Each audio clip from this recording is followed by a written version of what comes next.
ഇന്ദിരാഗാന്ധി പ്രഖ്യാപിച്ച അടിയന്തരാവസ്ഥയിൽ ദീപിക കാട്ടിയ ചങ്കൂറ്റം ചരിത്രത്തിൽ തങ്കലിപികളാൽ ആലേഖനം ചെയ്യപ്പെട്ടതാണ്. പത്രസ്വാതന്ത്ര്യത്തിന് കടുത്ത വെല്ലുവിളി ഉയർന്ന ആ നാളുകളിൽ ദീപികയുടെ പോരാട്ടം ത്രസിപ്പിക്കുന്നതായിരുന്നു. 1975 ജൂൺ 25-നാണ് രാജ്യത്ത് അടിയന്തരാവസ്ഥ പ്രഖ്യാപിച്ചത്. 1977 മാർച്ച് 21 വരെ ഇത് നീണ്ടു. ഇക്കാലത്ത് പത്രസ്വാതന്ത്ര്യം ഉൾപ്പെടെ എല്ലാ സ്വാതന്ത്ര്യത്തിനും കൂച്ചുവിലങ്ങ് വീണു. പ്രസ് ഇൻഫർമേഷൻ ബ്യൂറോയിലെ ഉദ്യോഗസ്ഥരെ പേജുകൾ കാട്ടി അവരുടെ അനുവാദത്തോടെ മാത്രമേ പത്രം പ്രസിദ്ധീകരിക്കാൻ സാധിക്കുമായിരുന്നുള്ളൂ. സർക്കാരിനെതിരായുള്ള എല്ലാ വാർത്തകളും അവർ നീക്കം ചെയ്തു. അവരെ കബളിപ്പിച്ച് പ്രസിദ്ധീകരിച്ച വാർത്തകൾക്ക് ശിക്ഷയായി കനത്ത പിഴ അടക്കേണ്ടി വന്നു. അടിയന്തരാവസ്ഥ പ്രഖ്യാപിച്ചതിന്റെ തൊട്ടടുത്ത ദിവസം ഇറങ്ങിയ ദീപികയിൽ മുഖപ്രസംഗം ഉണ്ടായിരുന്നില്ല. ചില ദേശീയ പത്രങ്ങളും ഇതേ മാതൃക സ്വീകരിച്ചു. ഇവർക്കെല്ലാം സർക്കാരിന്റെ ശക്തമായ താക്കീത് കിട്ടി. ഇന്നത്തെ ഒന്നാം പേജിൽ പുനഃപ്രസിദ്ധീകരിച്ചിരിക്കുന്ന കാർട്ടൂൺ 1975 ജൂൺ 26-ന് ദീപിക 4-ാം പേജിൽ പൊന്മുട്ടയിടുന്ന താറാവ് എന്ന ശീർഷകത്തിൽ പ്രസിദ്ധീകരിച്ചതാണ്. ഈ കാർട്ടൂൺ അധികാര കേന്ദ്രങ്ങളെ പിടിച്ചു കുലുക്കുക തന്നെ ചെയ്തു. ജൂൺ 28-ന് ദീപിക മുഖപ്രസംഗത്തിന്റെ സ്ഥാനത്ത് ചിന്താവിഷയമായി രവീന്ദ്രനാഥ ടാഗോറിന്റെ പ്രശസ്തമായ ഗീതാഞ്ജലിയിലെ വരികളുടെ പരിഭാഷ പ്രസിദ്ധീകരിച്ചു. അത് ഇപ്രകാരമായിരുന്നു: എവിടെ മനസ്സ് നിർഭയമായിരിക്കുന്നുവോ, ശിരസ് ഉയർത്തിപ്പിടിക്കപ്പെടുന്നുവോ,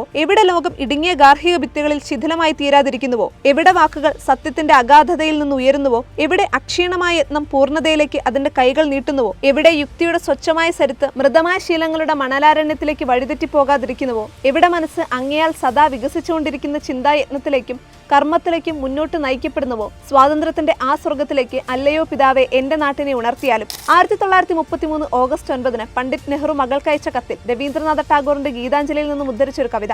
വിശ്വചരിത്രാവലോകനം, പേജ് 1314. മുഖപ്രസംഗത്തിന് പകരം ഇങ്ങനെയൊരു കൃത്യം നടത്തിയത് വലിയ ധിക്കാരമാണെന്ന് സർക്കാർ താക്കീത് നൽകി. ജൂൺ 29-ന് ഭരണഘടനയിലെ 14, 21, 22 വകുപ്പുകൾ അനുസരിച്ച് കോടതിയെ സമീപിക്കാൻ പൗരന്മാർക്കുള്ള അവകാശം റദ്ദാക്കിക്കൊണ്ടുള്ള പ്രസിഡന്റിന്റെ ഉത്തരവാണ് കോടതിയെ സമീപിക്കാനുള്ള അവകാശം റദ്ദാക്കി എന്ന തലക്കെട്ടിൽ പ്രധാന വാർത്തയാക്കിയത്. ഈ വാർത്തയോട് ചേർന്ന് ഇറ്റലിയിലെ ചെരിഞ്ഞ പിസാ ഗോപുരത്തിന്റെ പടവും പ്രാമുഖ്യത്തോടെ പ്രസിദ്ധീകരിച്ചു. ചാഞ്ഞു നിൽക്കുന്ന പിസാ ഗോപുരത്തെ ഒരു യുവതി താങ്ങി നിർത്തുന്ന വട്ടിലുള്ളതായിരുന്നു ചിത്രം. പിസായിലെ ചെരിയുന്ന ഗോപുരത്തെ താങ്ങുന്ന വനിത ഫോട്ടോഗ്രാഫി സൃഷ്ടിച്ച മിഥ്യ എന്ന അടിക്കുറിപ്പോടെയാണ് ദീപിക ചിത്രം പ്രസിദ്ധീകരിച്ചത്. രാജ്യം എത്ര നാൾ അടിയന്തരാവസ്ഥയെ താങ്ങും എന്നായിരുന്നു വ്യംഗ്യം. PIBക്ക് പിറ്റേ ദിവസമാണ് സംഭവം കത്തിയത്. ദീപികയ്ക്ക് 25,000 രൂപ പിഴ. ഇതുകൊണ്ടും ദീപിക പത്തിമടക്കിയില്ല.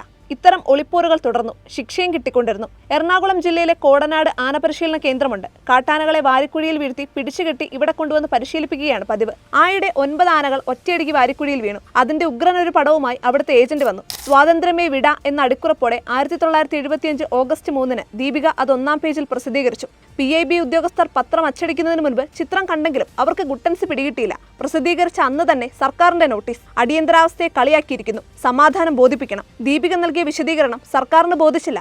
1.5 ലക്ഷം രൂപ പിഴയടച്ചു. ഇത്തരത്തിലായിരുന്നു ദീപികയുടെ പോരാട്ടം.